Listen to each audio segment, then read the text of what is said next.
České národní pohádky Rozum a štěstí. Jednou potkalo se štěstí s rozumem na nějaké lávce. Vyhni mi si. Řeklo štěstí. Rozum byl tehdáž ještě neskušený. Nevěděl, kdo komu se má vyhýbat. I řekl, Proč bych já se ti vyhýbal? Nejsi ty lepší mne. Lepší je ten, kdo více dokáže. odpovědělo štěstí. Vidíš-li tam toho selského synka, co v poli oře, vejdi do něho a pochodí-li tebou lépe nežli mnou, budu se ti pokaždé slušně z cesty vyhýbat, kdy a kde se koli potkáme. Rozum k tomu svolil a vešel hned oráčovi do hlavy. Jakmile oráč ucítil, že má v hlavě rozum, začal rozumovat. Což musím já do smrti za pluhem chodit? Vždyť mohu taky jinde a snáze štěstí svého dojít. Nechal orání, složil pluh a jel domů. Tatíku, Povídá, nelíbí se mi to sedlačení. Budu se raději učit zahradníkem. tatík řekl, což si se, Vaňku, pominul s rozumem? Ale pak se rozmyslil a povídá, no když chceš, uč se s Pánem Bohem. Dostane tu chalupu po mně tvůj bratr. Vaněk přišel o chalupu, ale nedbal na to nic. Šel a dal se královskému zahradníkovi do učení. Nemnoho mu zahradník ukazoval, za to tím více chápal Vaněk. Brzy potom ani zahradníka neposlouchal, jak má co dělat, a dělal všecko po svém. Nejprve zahradník se mrzel, ale pak vida, že se tak všecko lépe daří, byl spokojen. Vidím, že máš více rozumu nežli já, řekl, a nechal pak už Vaňka zahradničit, jak sám chtěl. V nedlouhém čase zvelebil Vaněk zahradu tak, že král veliké z ní měl potěšení a často se v ní s paní královnou a se svou jedinou dcerou procházel. Ta královská dcera byla pana velmi krásná, ale od 12. svého roku přestala mluvit. Nikdo ani slova od ní neslyšel. Král velice se proto rmoutil a dal rozhlásit, kdo způsobí, aby zas mluvila, že bude jejím manželem. I hlásilo se mnoho mladých králů, knížat a jiných velkých pánů, jeden po druhém. Ale jak přišli, tak zas odešli. Žádnému se nepodařilo způsobit, aby promluvila. A proč bych já taky svého štěstí neskusil? Pomyslel si Vaněk, Kdo ví, nepodaří-li mi se jí k tomu přivést, aby odpověděla, když se budu ptát.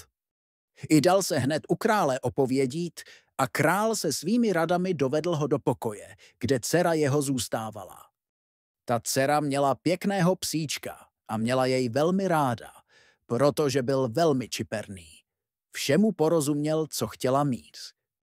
Když Vaněk s králem a s těmi radami do jejího pokoje vstoupil, dělal, jako by té pany královské ani neviděl, než obrátil se k tomu psíčku a povídá, Slyšel jsem, psíčku, že jsi velmi čiperný a jdu k tobě o radu. Byli jsme 3 tovaryši. Jeden řezbář, druhý krejčí a já. Jednou jsme šli lesem a museli jsme v něm zůstat přes noc. Abychom před vlky byli bezpeční, udělali jsme si oheň a umluvili jsme se, aby jeden po druhém hlídal. Nejdříve hlídal řezbář a pro ukrácení chvíle vzal špalík i vyřezal z něho pěknou panu. Když byla hotova, probudil krejčího, aby ten zase hlídal. Krejčí vydat dřevěnou panu, ptal se, co to. Jak vidíš, řekl řezbář, byla mi dlouhá chvíle a vyřezal jsem ze špalíka panu. Bude-li tobě taky dlouhá chvíle, můžeš jí ošatit. Krejčí hned vyndal nůžky, jehlu a nit, stříhl na šaty a dal se do šití. A když byly šaty hotovy, panu přistrojil. Potom zavolal na mě, abych já šel hlídat. I ptám se ho taky, co to má. Jak vidíš, řekl krejčí. Řezbáři byla dlouhá chvíle a vyřezal ze špalíka pannu. A já z dlouhé chvíle jsem jí ošatil. A bude-li tobě taky dlouhá chvíle, můžeš jí naučit mluvit. I naučil jsem ji skutečně do rána mluvit.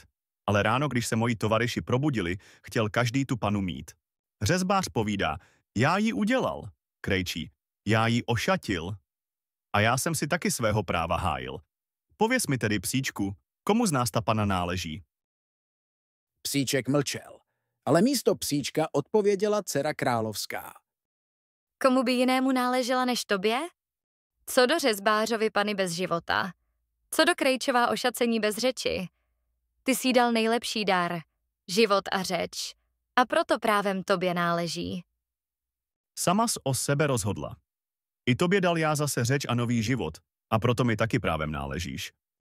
Tehdy řekl ten jeden královský rada, jeho milost královská dá tobě hojnou odměnu, že se ti pí odařilo dceři jeho rozvázat jazyk, ale jí sobě vzíti nemůžeš, jsi z prostého rodu. A král řekl, jsi z prostého rodu, dám tobě místo mé dcery hojnou odměnu. Ale Vaněk nechtěl o žádné jiné odměně slyšet a řekl, Král bez vymínky slíbil, kdo způsobí, aby dcera jeho zas mluvila, že bude jejím manželem. Královské slovo zákon, a chce-li král, aby jiní zákonu jeho šetřili, musí je sám napřed zachovávat. A proto mi král musí svou dceru dát. pochopové, svažte ho, volal ten rada. Kdo praví, že něco král musí, uráží milost královskou a je hoden smrti. Vaše královská milost rač poručit, ať je ten zločinec mečem odpraven. A král řekl, ať je mečem odpraven.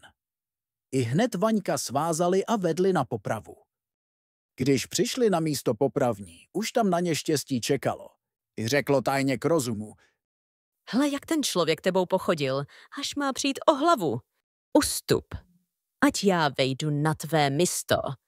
jakmile štěstí do Vaňka vstoupilo, přelomil se katovi meč u samého jilce, jako by jej byl někdo přestříhl. A prve nežli mu zase přinesli jiný. Přijel z města na koni trubač, jak by letěl. Troubil vesele a točil bílou korouhvičkou. A za ním přijel pro Vaňka královský kočár. A to bylo tak. Ta královská dcera řekla potom doma otci, že Vaněk přece jen pravdu mluvil a že královské slovo nemá se rušit a jestli Vaněk ze sprostého rodu, že ho král snadno může knížetem udělat. A král řekl, máš pravdu, ať je knížetem. I hned pro Vaňka poslali královský kočár a místo něho byl odpraven ten rada, který krále na Vaňka popudil. A když potom Vaněk a ta královská dcera spolu jeli od oddavek, nahodil se nějak tou cestou rozum. A vida, že by se musel potkat se štěstím, sklopil hlavu a utíkal stranou, jak by ho polil.